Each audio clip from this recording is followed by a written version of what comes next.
सत्संगत्वे निस्संगत्वं निस्संगत्वे निर्मोहत्वं निर्मोहत्वे निश्चलतत्वं निश्चलतत्वे जीवन्मुक्तिः पुनरपि जननं पुनरपि मरणं पुनरपि जननी जठरे शयनम् इह संसारे बहुदुस्तारे कृपया पारे पाहि मुरारे। सर्व संसार धर्म शून्य प्रतिपादक शास्त्र जनित विज्ञान। कल हमने देखा कि ये संपूर्ण संसार धर्म शून्य, आत्मा में संसार है ही नहीं। आत्मा अयम आत्मा ब्रह्म, ये जो वाक्य है अयम आत्मा ब्रह्म माने कि ये आत्मा ब्रह्म है, निर्गुण ब्रह्म है। विगत गुण गण पात वसो नस्तुरीय, सर्व प्रकार के गुण रहित, सर्व प्रकार के विकार रहित ये आत्मा है। ये ज्ञान जो है वो ज्ञान कैसे होता है? शास्त्र जनित विज्ञान, वो शास्त्र से उत्पन्न हुआ ज्ञान है। सूर्य आलोक कृत, सूर्य के प्रकाश से जिस प्रकार से यह संपूर्ण जगत प्रकाशित होता है, आप समझो, उसी प्रकार से ये उपनिषद शास्त्र जन्य जो ज्ञान है उसके कारण ही आत्मा का स्वरूप हमारे सामने प्रकट होता है। आप समझो। तो बोले वो वाक्य क्या है? कहां पर ये आत्म तत्व जो है सर्व प्रकार के उपाधि रहित, सर्व प्रकार के गुण रहित, ये आत्मा का निरूपण किया गया है। तो शंकराचार्य जी 2-4 मंत्र हमें यहां दर्शाते हैं। आत्मा वा इदगम सर्वम, आत्मा इदगुम सर्वम, यहां जो कुछ भी है, इदम माने क्या है? यहां जो कुछ भी है वो आत्मा मात्र है। सर्वम इदम आत्मा एव उक्ते है पूर्णत्वम तस्य उच्यते। किसी भी प्रकार की अपूर्णता, किसी भी प्रकार की परिच्छिन्नता आत्मा में नहीं है। आत्मा ये सर्व आत्मा है, माने कि आत्मा सर्वव्यापी है, अनंत है। हमने वो चैतन्य स्वरूप आत्मा को एक देह में मर्यादित करके रखा है और इसीलिए शास्त्र को कहना पड़ता है यहां जो कुछ भी है वो सर्व आत्मा है, मानी कि आत्मा एक देह में मर्यादित नहीं है, सर्वव्यापी आत्मा। आत्मा वा इदगुम सर्वम, पूर्वभावी न कर्मण संस्पर्श शून्य अपूर्व, उतना ही नहीं, अपूर्व अनपर अनंत अबाख्य। दो बात है, आप समझो। आत्मा एक अद्वितीय सर्वव्यापी है और जो जो आत्मा पर अध्यारोप करके रखा है वो आत्मा नहीं है, नेति नेति ती अर्थ। और इसीलिए अपूर्व, पूर्वे न संस्पर्श जन्य, संस्पर्श शून्य है। पहले जो हमने आत्मा के बारे में निश्चय किया था, मैं देह हूं, मैं प्राण हूं, वो सर्व प्रकार के उपाधि संस्पर्श शून्य है। अब सोचो, महर्षि बहुत सुंदर कहते हैं कि जब हम कहते हैं ये जड़ है, ये चेतन है, आप ठीक से समझो,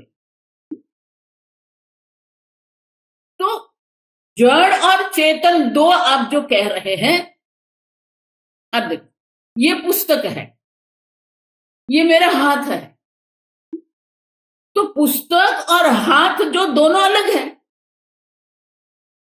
हाँ, हाथ जो है वो हाथ है, पुस्तक जो है वो पुस्तक है, तो दोनों को अलग करने वाला है ना। अब देखो, तो जड़ और चेतन आप जिसको कह रहे हैं, संस्पर्श कह रहे हैं ना, मैं देह हूं, तो आपने देह का आत्मा पर अध्यारोप करके रखा है। उसका अर्थ क्या हुआ? देखो, शास्त्र भी जो बात करते हैं ना, हमारे अनुभव के आधार पर शास्त्र चर्चा करते। देहात्म बुद्धि, आप देखो, तो देहात्म बुद्धि जिसको कहते हैं हम, तो देह और आत्मा का संस्पर्श कहां हुआ, आप बताओ। देह जो है पंच महाभूत का बना हुआ है, जड़ है। आत्मा जो है स्वतः सिद्ध स्वप्रकाश चैतन्य स्वरूप। तो जड़ और चैतन्य दोनों का स्पर्श संभव है क्या? अब देखो, दूसरा, कहां चैतन्य का आरंभ है और कहां जड़ का अंत है। अब ये पुस्तक है, जब हम कहते हैं तो ये पुस्तक जो है यहां उनकी मर्यादा है। फिर ये हाथ है यहां पर, तो पुस्तक यहां नहीं, ये पुस्तक यहां समाप्त हो जाता है। अब देखो, फिर ये हाथ है यहां पर, और हाथ और पुस्तक के बीच में आकाश है। वो आकाश क्या है? न पुस्तक है न हाथ है, समझ रहे हो? हस्त भी नहीं है और पुस्तक भी नहीं है। तो दो वस्तु को अलग करने वाला जो होता है, वो दोनों में से एक भी नहीं होता। देखो, ये दो देश जो होते हैं, दो देश के बीच में जो हम सीमा दर्शाते हैं, अब वो सीमा क्या है? अगर भारत और पाकिस्तान जब हम कहते हैं, तो बीच में जो सीमा जिसको कहते हैं, वो न तो पाकिस्तान है और न भारत है। नो मैन लैंड कहते हैं उसको। तभी तो आप दो बना सकते हैं ना। दो बनाने के लिए बीच में जो है, मध्य में जो होता है, वो दोनों में से एक भी नहीं होना चाहिए, तभी तो ये दो बनेंगे ना।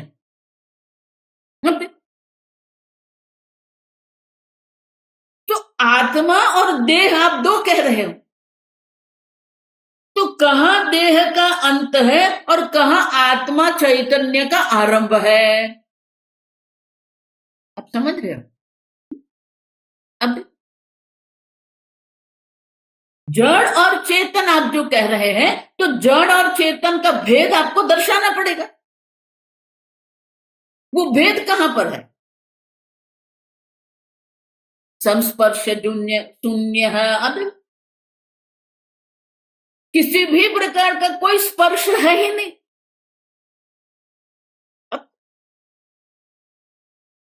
देखो, इसीलिए स्थूल सूक्ष्म की प्रक्रिया है इसमें। भगवत गीता के तीसरे अध्याय के अंतिम दो श्लोक है ना, वो यही है। काठोपनिषद में भी वही है। इंद्रियाणि पराण्याहुः इंद्रियेभ्यः परं मनः। अब ये विषय जो है वो जड़ है, स्थूल है, जड़ है। और इंद्रिय परामानी सूक्ष्म है, क्योंकि इंद्रिय विषय को ग्रहण करने वाली। लेकिन इंद्रिय भी क्या है? इंद्रिय परम मन है। आप देखो, इंद्रिय को आत्मा कहते हैं, लेकिन इंद्रिय भी दृश्य है। मन के द्वारा आप देख रहे हो, आंख दर्शन क्रिया करती है कि नहीं करती है, वो आप मन के द्वारा देखते। आंख जो जो विषय मन में लाते हैं, श्रोत्रेंद्रिय द्वारा मन में शब्दादि विषय जो मन में आते हैं, वो सब मन में प्रकट होते हैं। तो इंद्रिय भी स्थूल है, विषय है, जड़ है, और मन है। मनसस्तु परा बुद्धि ही। मन स्थूल है, विषय है। मन में किस प्रकार के संकल्प विकल्प हो रहे हैं, वो जानने वाली बुद्धि है। अब बुद्धे है। अब तो बुद्धि भी जड़ है। बुद्धि में किस प्रकार का ज्ञान है, किस प्रकार का अज्ञान है, वो जानने वाले आत्मा आप है। बुद्धेरात्मा। अब देखो,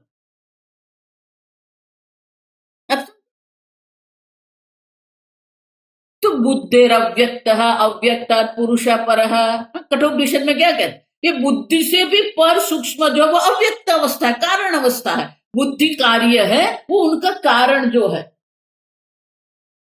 जो अव्यक्त जो माया है, अव्यक्त से भी पर कौन है? पुरुष है।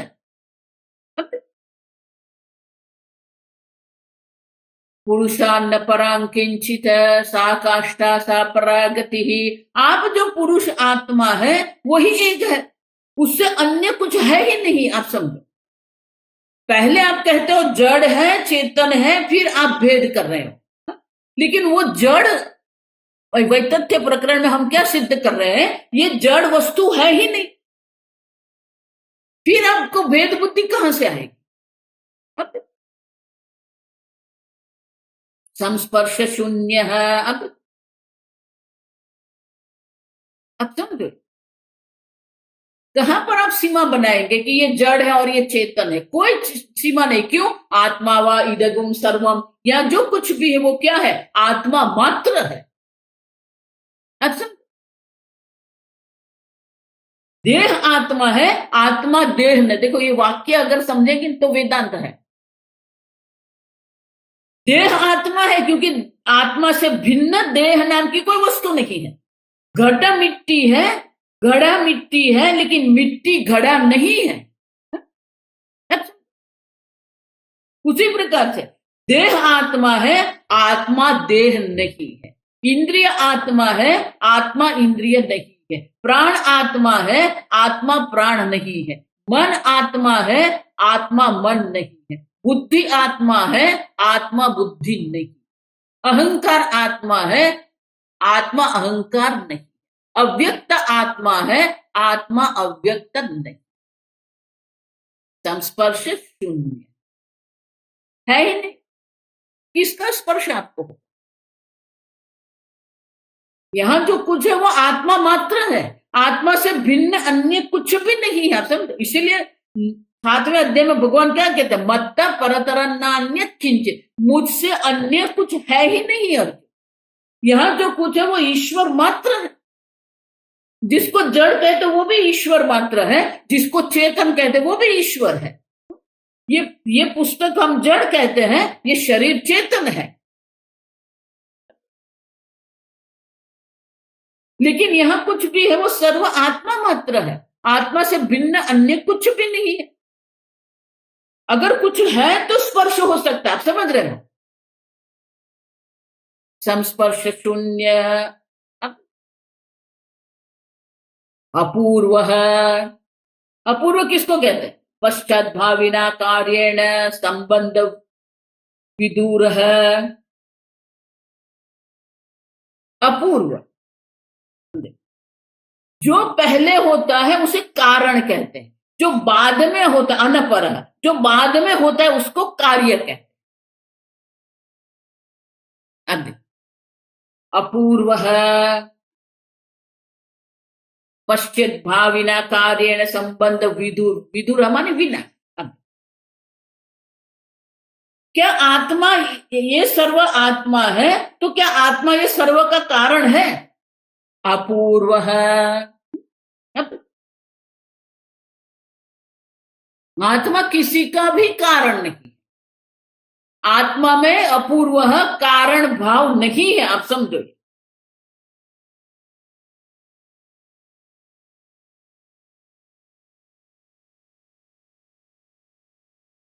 जब तक आप कहेंगे घट है तो घट है और घट उत्पन्न हुआ है और इसलिए घट कार्य है।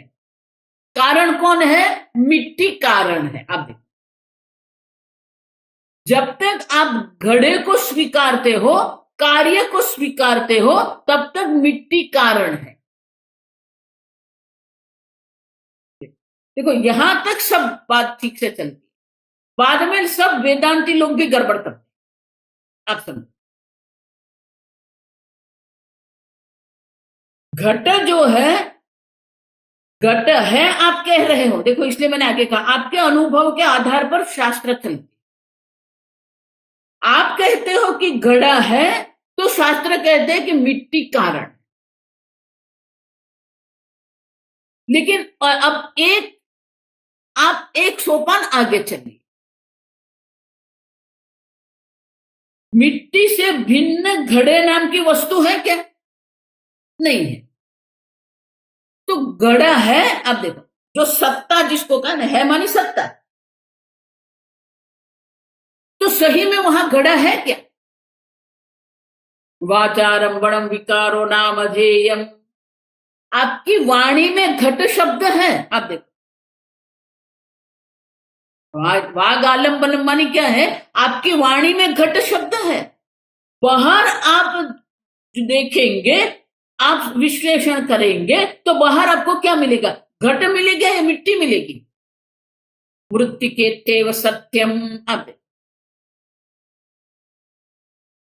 गड़ा है ही नहीं, जो है वो तो मिट्टी मात्र है। तो जब गड़ा ही नहीं है, अब समझो, गड़ा है ही नहीं, क्योंकि जो है वो तो मिट्टी है। शब्द है घट आपके पास, लेकिन बाहर घट वस्तु आप ढूंढने जाते हैं तो आपको क्या मिलता है? आपको मिट्टी मिलती है, घट नहीं मिलता। इसका अर्थ क्या हुआ? गड़ा है ही नहीं। आप समझो, अब कार्य ही नहीं है तो कारण भाव मिट्टी में है क्या? अपूर्व है। अब मिट्टी में कारणत्व ही नहीं है।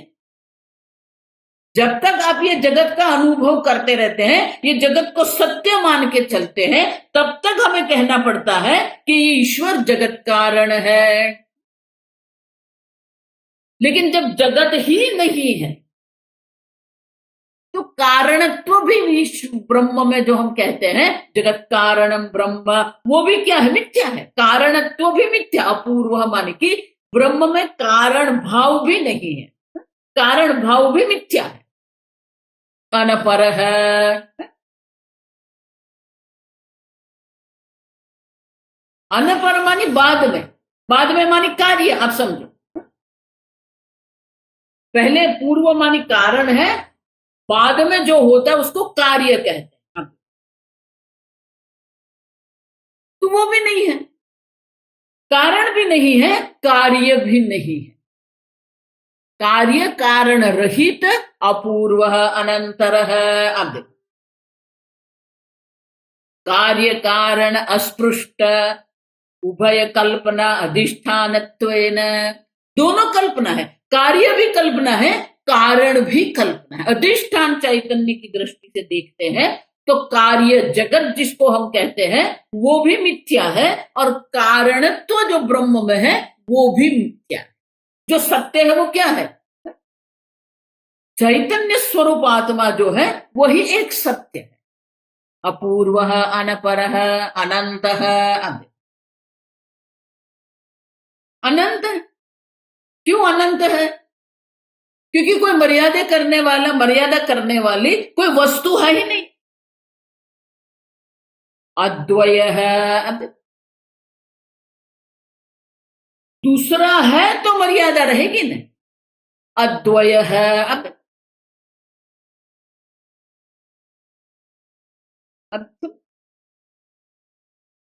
अबाह्य है, कुछ बाह्य ही नहीं है। आप देखो, बाह्य कहां होगा? वो सीमा बनाएंगे ना। ये भारत देश है, ये पाकिस्तान, तो भारत देश की दृष्टि से पाकिस्तान क्या हो गया? बाहर हो गया। ये जो ये मठ है, मठ मानी कमरा, तो उनकी दीवार है, दीवार के उस इस और जो है वो उसको अंदर कहते हैं, दीवार की उस और है उसे बाहर कहते हैं। हम देखते हैं, लेकिन सीमा कहां बनाएंगे आप? जो कुछ है सर्व चैतन्य मात्र है, अबाह्य है, बाहर कुछ है नहीं, जो है वो चैतन्य मात्र।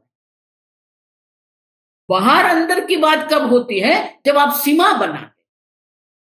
और इसीलिए कठोपनिषद में क्या, मुंडक उपनिषद में कहते हैं सबाह्याभ्यंतर है। बाहर है वो भी ब्रह्म मात्र है, अंदर जो अभ्यंतर जो है वो भी ब्रह्म मात्र है। और मध्य में जो शरीर बना के रखा है, देखो आप, हमारी हमारी जो समझ है वो क्या है? शरीर से जो बाहर है उसे हम बाहर कहते हैं, शरीर से जो अंदर है उसे अंदर कहते हैं। तो शरीर को सीमा बनाकर हम कहते हैं ये बाहर है, ये अंदर है। जिस प्रकार से दीवार को सीमा बना के हम कहते हैं ये अंदर है, ये बाहर है। लेकिन शरीर जिसको सीमा बना रहे हैं वो भी क्या है? चैतन्य आत्मा है। अब समझ। और इसलिए क्या कहते हैं, जो बाहर है वो भी चैतन्य स्वरूप आत्मा है, जो अंदर है वो भी चैतन्य स्वरूप आत्मा है, मध्य में देह जो है वो भी क्या है? चैतन्य। सबाह्याभ्यंतर है। अब समझ।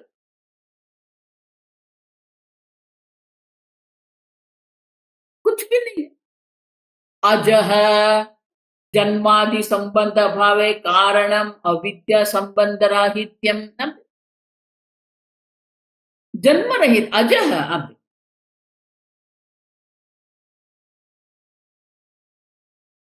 विशेषण त्रयम कौटस्थ्य व्यवस्थापनार्थम।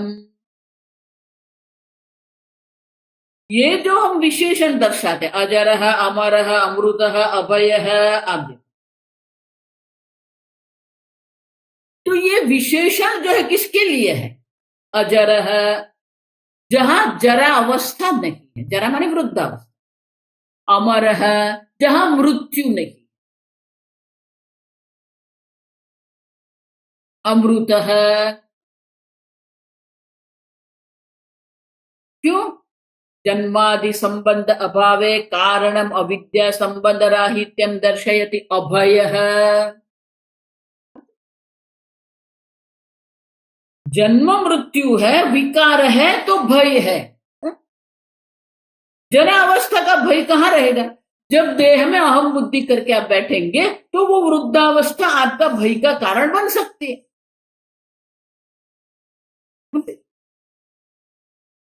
लेकिन है ही नहीं। अभय है, जन्मादि संबंध रहित है, उतना ही नहीं, कारणम अविद्या संबंध राहित्यम अभयम। ये सबका कारण जो अविद्या है, अविद्या से भी आत्मा का कोई संबंध नहीं। देखो 13वें अध्याय में क्षेत्रज्ञ चापि माम विद्धि जो भगवान ने कहा ना, उसमें तो शंकराचार्य जी का जो भाष्य है,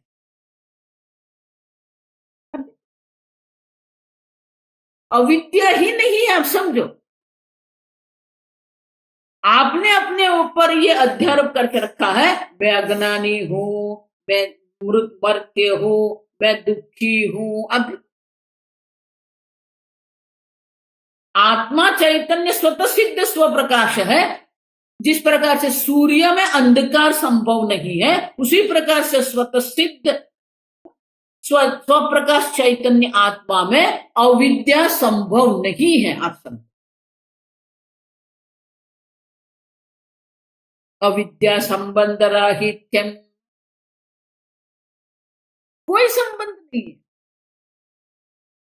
अभय, और इसीलिए अभय है, कोई भय न विभेति कुतश्चनेति। एक बार अपने आप को एक अद्वितीय सर्वव्यापी आत्मा स्वरूप आपने जान लिया, फिर कोई भय की संभावना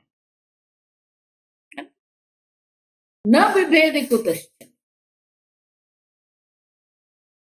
अजरः अमरः अमृतः अभयः एकः एव अद्वयः। एकः एव पूर्णत्वेन कारण अनपेक्षत्वम्। कार्य कारण दो है ही नहीं, एक अद्वितीय आत्मा। जिसको आप कार्य कहते हैं वो भी चैतन्य स्वरूप आत्मा है, जिसको आप कारण कहते हैं वो भी चैतन्य स्वरूप आत्मा। एक है द्वैत अद्वैत व्यावृत्त्यर्थम अवधारणम ननु एव अविद्यायाः निराश्रयत्वात्। एकः एव माने क्या है? निर्धारण, अवधारणम, निश्चय। हिंदी में कहते हैं भारपूर्वक, एक ही। एव माने क्या है? ही, एक ही। तो ये क्यों कहते हैं? माने कि अविद्या भी नहीं है,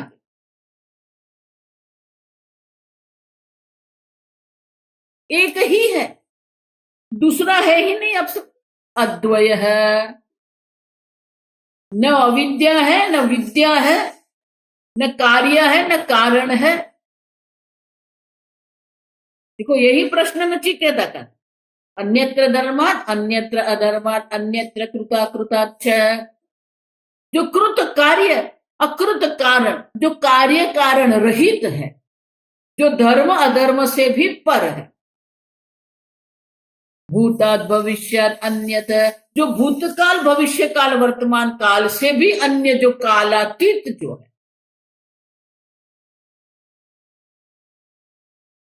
वैतथ्य प्रकरण यही है कि अन्य सिद्ध नहीं होता, द्वैत सिद्ध नहीं है। द्वैत मिथ्या है, माने कि आप द्वैत की सिद्धि नहीं कर सकते। एकः एव अद्वयः,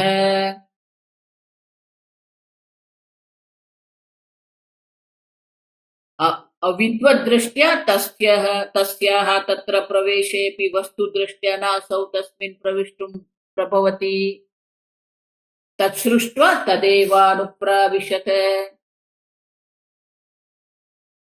अद्वय, दूसरा ही नहीं आते। देखो, एक और अद्वय क्यों कहा गया? दोनों का भेद भी आपको जानना चाहिए। हम ये सोच रहे हैं कि एक और अद्वय एक ही, एक नहीं है। अब एक रुपये, अब तो वो एक रुपये का सिक्का होता है, वो एक है, लेकिन वो अद्वय नहीं है। क्यों? क्योंकि दूसरे एक रुपये के सिक्के अनेक हो सकते हैं, समझ रहे? तो अद्वय नहीं है, वो एक है। एक रुपये का एक सिक्का है, लेकिन दूसरे सिक्के भी होते हैं, अद्वय नहीं है, समझ रहे? 2 रुपये कहेंगे, वो भी एक ही है, लेकिन 2 रुपये के अनेक सिक्के होते, अद्वय नहीं। उसी प्रकार से एक अद्वितीय हमारी क्या है? दूसरा ब्रह्म नहीं है, आप समझो, दूसरा आत्मा नहीं है। दूसरा 1 रुपये का सिक्का हो सकता है, और इसलिए श्रुति माता को कहना पड़ता है एका एव अद्वितीय, दूसरा ही नहीं, सजातीय भेद रहित।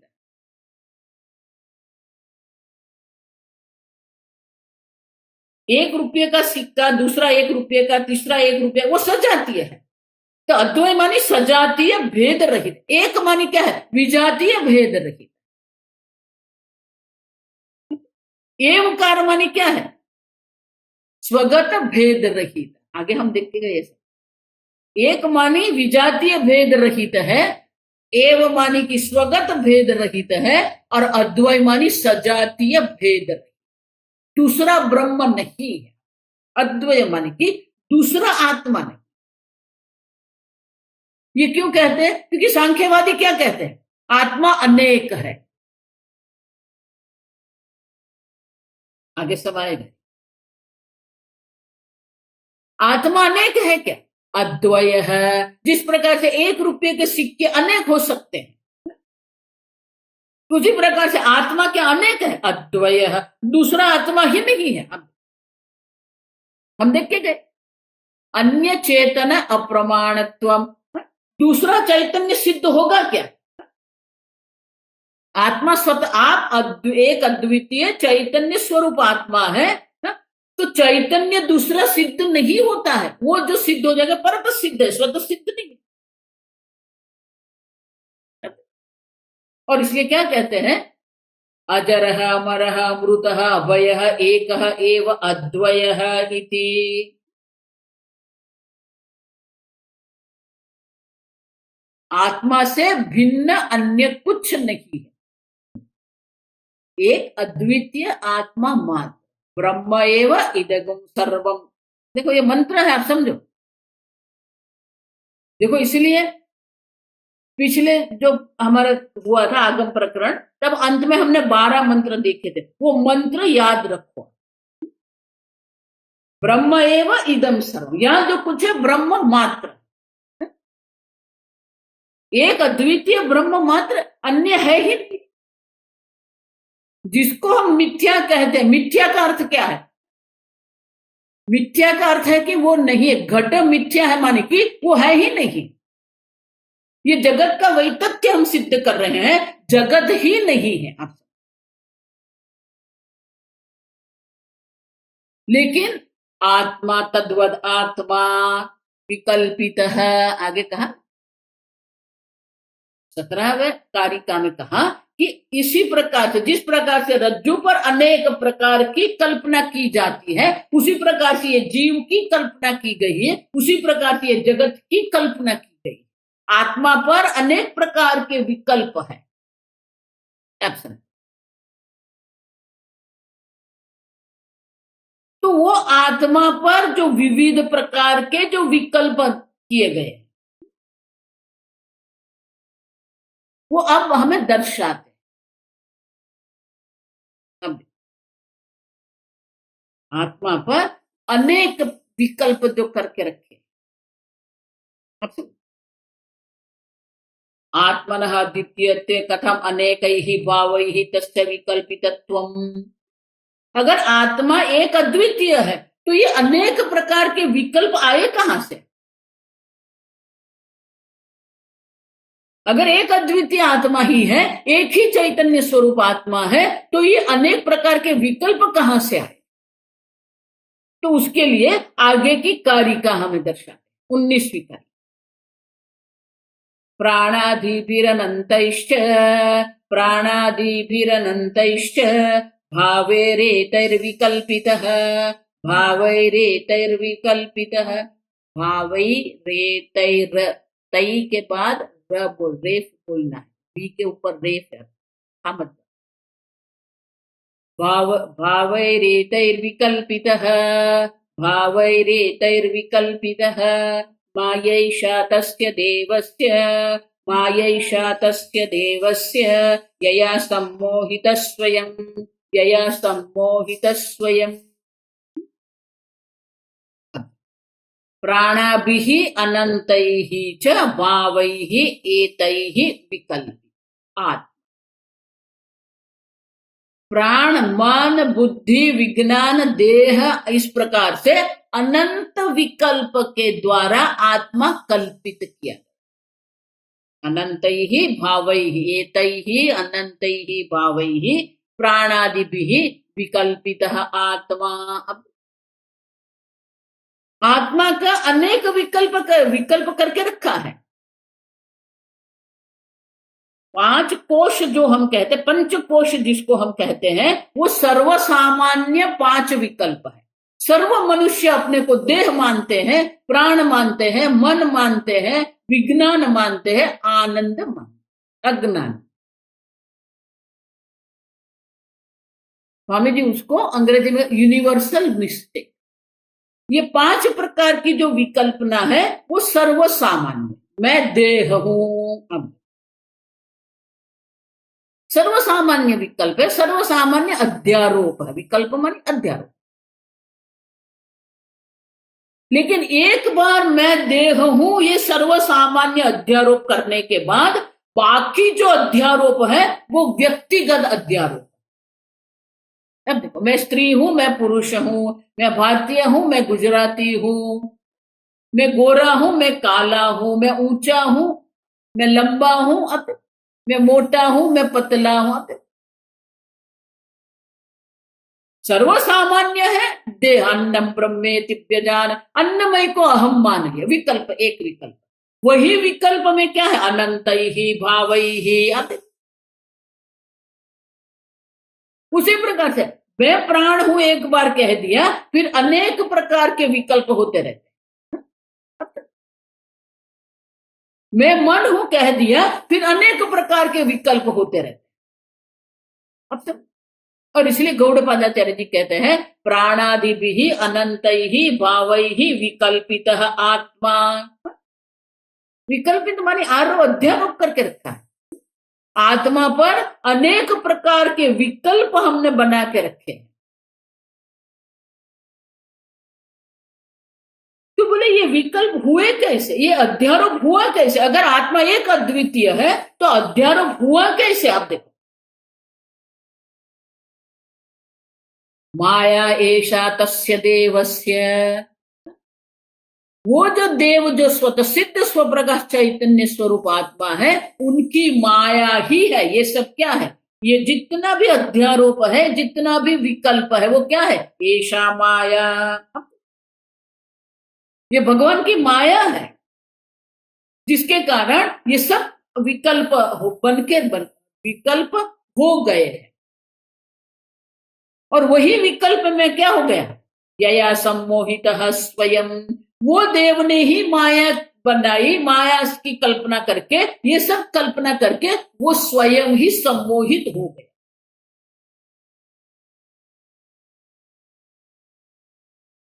और इस प्रकार से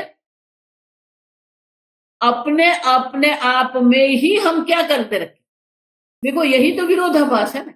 आप चैतन्य स्वरूप एक अद्वितीय आत्मा है, लेकिन आपने अपने बारे में ये अभिप्राय बना के रख दिया है, मैं देह हूं, मैं प्राण हूं, मैं मन हूं, मैं बुद्धि हूं।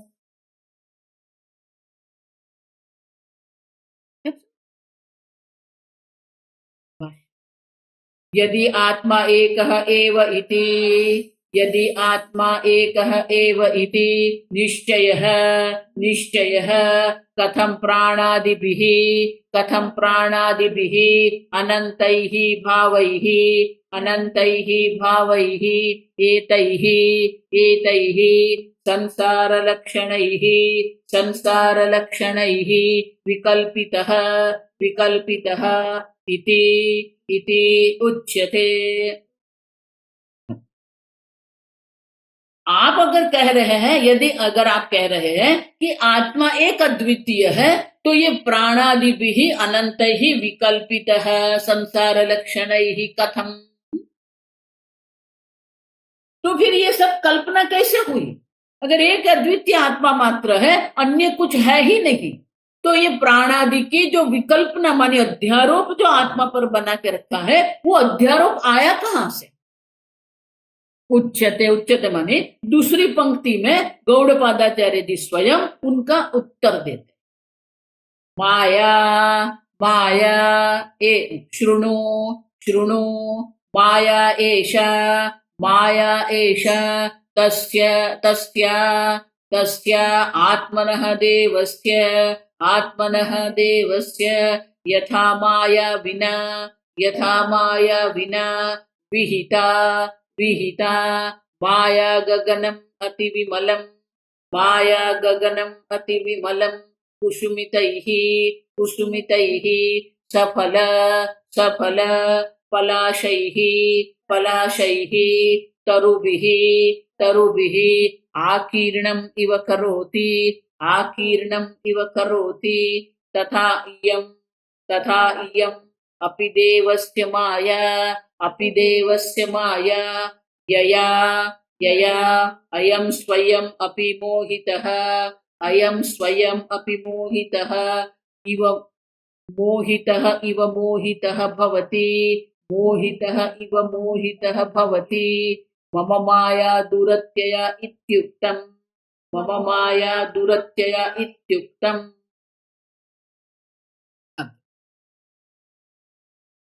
किस प्रकार से ये एक अद्वितीय आत्मा में इतने सारे अनंत अध्यारोप कैसे बन गए। एषा माया तस्य देवस्य, देखो ये माया कार्य है सब। इसलिए शंकराचार्य जी वो भगवत गीता के श्लोक का अवतरण यहाँ पर अंत, पूरा श्लोक क्या है, दैवी ही एष गुणमयी मम माया दूरत। अर्जुन ये मेरी माया है, और ये माया कैसे, गुणमयी त्रिगुणात्मिका माया, दैवी है। और दैवी है माने अलौकिक है, माने कि वो हमारी बुद्धि से पर है। अलौकिक दैवी माने क्या है कि वो हमारी बुद्धि से पर है, स्वयं वो हमारी बुद्धि से पर है, माने कि हम स्वयं उनका सामना नहीं कर सकते। देखो ये जो जादूगर होता है वो मायावी कहते हैं, संस्कृत में मायावी कहते हैं, जादूगर जो होता है। कई बार हम जादूगर को देखने जाते हैं, उनके बहुत सारे शो होते हैं, हम देखने जाते हैं जादूगर। तो ये जादूगर के सामने हम बैठते हैं, फिर उनकी जादूगरी हम देखते हैं। अब वो घट से पानी निकालता है, बहुत कुछ देखते हैं। हाथ में से ऐसे कबूतर निकालेगा, फिर ये अनेक रंग के कपड़ा निकालेगा। अब सुनो, तो जब तक हम जादूगर के सामने बैठे हैं तो उसकी जादूगरी से हमें आश्चर्य होता है। उसी प्रकार जब तक आप माया के सामने बैठे हो ना, तब ये सब माया आपके ऊपर काम करती रहेगी। लेकिन अगर वो मायावी जो जादूगर है, वो जादूगर से आपने अगर दोस्ती कर दी, तो आप किसके पक्ष में गए? अब उसके सामने नहीं, आप कहां चले गए? उसके पक्ष में चले गए। तो उसके पक्ष में बैठकर आप देखेंगे तो उनकी जितनी भी चालाकी है वो सब आपको समझ में आ जाएगी। फिर वो जादूगर जादू नहीं रहेगा आपके लिए। क्यों? कैसे उसने कबूतर निकाले, मानी पहले से कबूतर कैसे रखे थे, वो सब आप जान गए। वो लड़की को काट दिया, उसके 2 टुकड़े हो गए, अब देखो। लेकिन उनके पीछे ट्रिक कहते हैं उसको, चालाकी मानी ट्रिक। वो उनकी चालाकी क्या है, उनकी ट्रिक क्या है, वो आप अगर उनके पक्ष में बैठे तो सब दिखेगा। सामने है तो वो जादूगर है, लेकिन उसके पक्ष में अगर चले गए तो वो जादू नहीं रहेगा। अब तर्क की दृष्टि से समझते हैं तो किसी भी वस्तु का कारण हमें जब हम नहीं जानते हैं तो उसको हम जादू कहते, चमत्कार कहते हैं। अब देखो आजकल चलता है ना, बहुत कुछ चलता है चमत्कार, माने उसके पीछे क्या कारण है वो हम नहीं जानते हैं, इसलिए वो हमारे लिए चमत्कार है। लेकिन जब उसके पीछे का कारण हम जान लेंगे, फिर वो चमत्कार रहेगा क्या? फिर वो जादू रहेगा क्या? नहीं।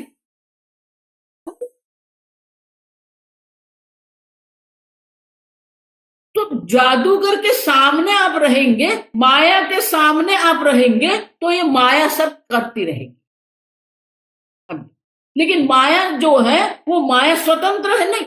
तस्य देवस्य माया, आप देखो माया स्वतंत्र नहीं है। वो जो चैतन्य स्वरूप आत्मा है उनकी माया है। माने कि वो माया किसकी है? माया किसको अधीन है?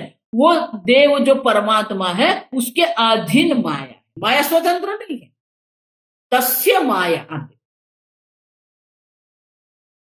ये जो एक अद्वितीय आत्मा है उनकी माया, माने कि माया स्वतंत्र नहीं। देखो वही बात भगवान की, मायाध्यक्षेण प्रकृति ही सूयते सचरा। ये सब विकल्पना जो माया कर रही है वो स्वतंत्र रूप से नहीं कर रही है।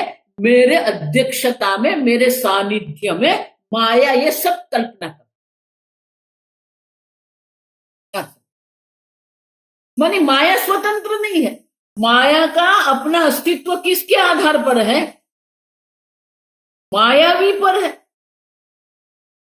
माया स्वतंत्र रूप से कुछ नहीं कर सकती, मायावी के अधीन रहकर ये संपूर्ण विकल्पना माया कर रही।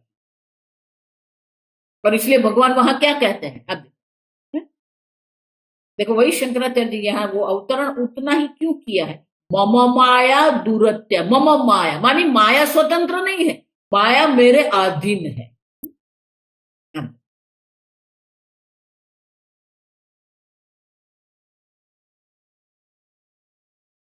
मायाम तु प्रकृतिम विद्धि मायिनम तु महेश।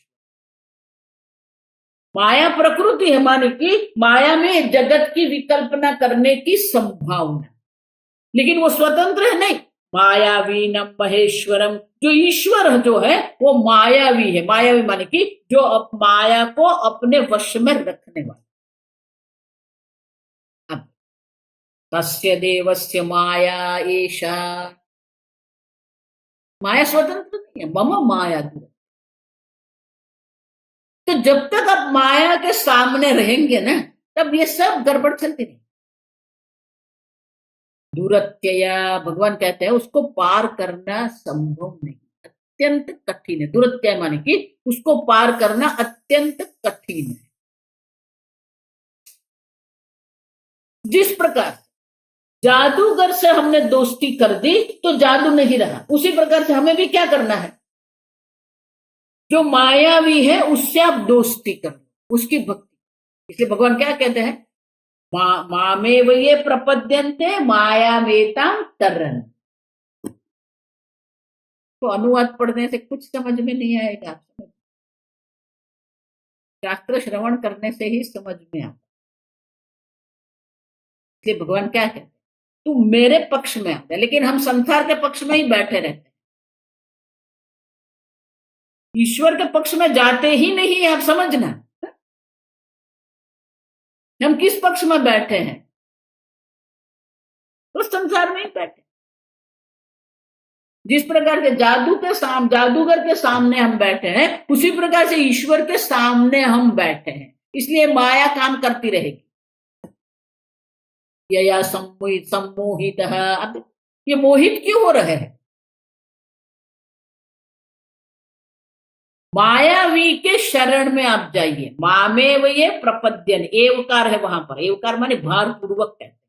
जो मेरे शरण में आएगा वही माया को पार करे। अब समझ रहे, मैं क्यों आग्रह करती हूं कि जिस संप्रदाय में ईश्वर नहीं है वो वैदिक संप्रदाय नहीं है। आप समझ, पागल मत बनो ऐसे संप्रदाय के पीछे।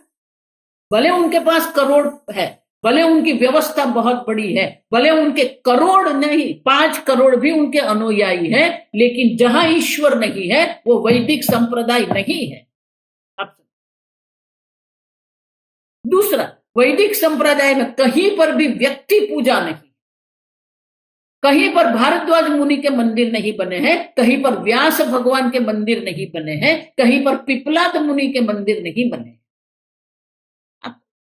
आजकल लोग गुरु के मंदिर बना के, गुरु की मूर्ति बना के बैठते हैं, और हम लोग भी पागल है, वो मानते हैं कि ये सब वैदिक है। कुछ भी वैदिक नहीं, कुछ भी हिंदू नहीं।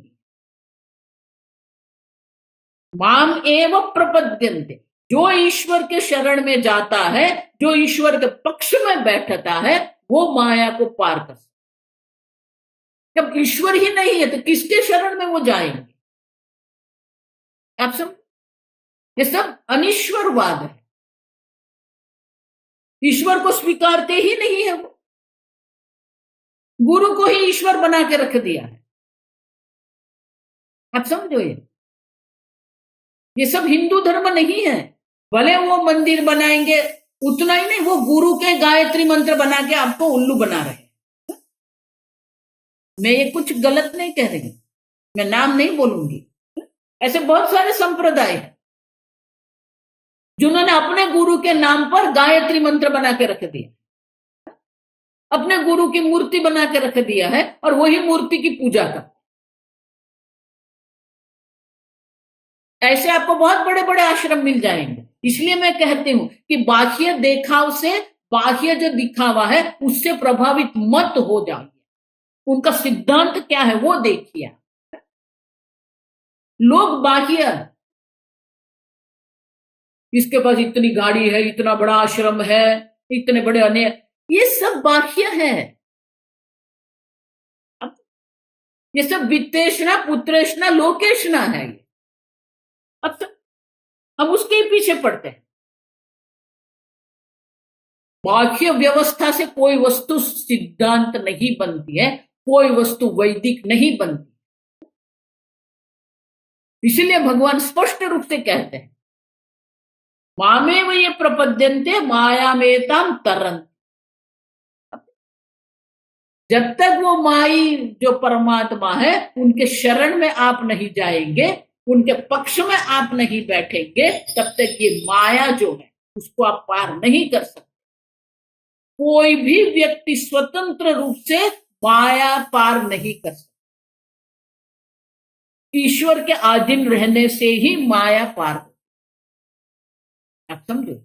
और इसीलिए जो ईश्वर के अधीन नहीं है, जो ईश्वर को समर्पित नहीं, वो क्या करते? यया सम्मोहितः स्वयं, वो स्वयं उनकी ही माया है, उनकी ही माया से वो स्वयं सम्मोहित होकर बैठा। आप स्वतः सिद्ध स्वप्रकाश चैतन्य स्वरूप आत्मा है, आपने ही अपने ऊपर अनेक प्रकार की कल्पना करके रखी, और वही कल्पना में आप मोहित होकर बैठ गए।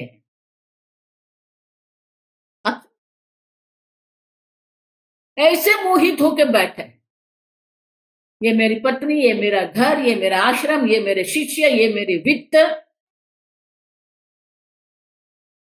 स्वामी जी बहुत सुंदर कहते थे, जितनी लंबी दाढ़ी दाढ़ी होती, हम सोचते हैं कि ये गुरु है। आश्रम से गुरु आप निश्चित करेंगे, उनकी सफेद दाढ़ी से आप निश्चित करेंगे ये गुरु है। आप सोचते, अब बाह्य दिखावे पर इतने प्रभावित होते, यही तो उनकी चालाकी है। ये जितने संप्रदाय है ये सबकी चालाकी है, बाहर से इतना व्यवस्थित वो हमको दर्शाते हैं कि हम उसके ऊपर प्रभावित हो, ये उनकी चालाकी है, ये उसी में हम फंस जाते। उनका सिद्धांत क्या है? सर्व संप्रदाय जो है दो वस्तु को, आप समझो, उसको बाईपास कहते हैं अंग्रेजी, उनकी अवगणना करते हैं। बाईपास करते हैं उनकी, एक ईश्वर की भक्ति की अवगणना करते हैं, दूसरे शास्त्र अध्ययन की अवगणना। वो गुरु को ही भक्ति बना के चलते, न ईश्वर की भक्ति है न शास्त्र का अध्ययन है। देखो आगे की कार्यक्रम हम देख के गए, शास्त्र जनित विज्ञान। अब आत्मा व आत्मा एव द्रष्टव्यम। अब देखो, आत्मदर्शन के लिए क्या करना पड़ेगा? श्रोतव्य, मंतव्य, निधिध्यासितव्य, श्रवण करना। शास्त्र गुरु मुख से जब तक आप शास्त्र श्रवण नहीं करेंगे, ब्रह्म ज्ञान की कोई संभावना। क्यों? क्योंकि ये माया जो है, यया सम्मोहित स्वयं। अब ये माया सबको नचा रही है, कठपुतली बना के रख दिया है। वही 18वें अध्याय में भगवान कहते, मैं सर्व के हृदय में बैठा, लेकिन मेरी माया से मैं क्या कर रहा हूं? ईश्वर सर्वभूतानां हृद्देशे अर्जुन तिष्ठति भ्रामयन् सर्वभूतानि यंत्र रूढ़ानि मायया। अब जिस प्रकार से कठपुतली को नचाते हैं, उसी प्रकार से मेरी माया के द्वारा ये सबको भ्रमित करके रखा। उनकी दृष्टि वो हृदयस्थ ईश्वर पर जाती ही नहीं है, वो बाह्य जगत में ही घूम रहे हैं। और इसलिए कहते हैं यया सम्मोहित, उसी माया से सम्मोहित होके अनेक प्रकार के विकल्प वो कर रहा है।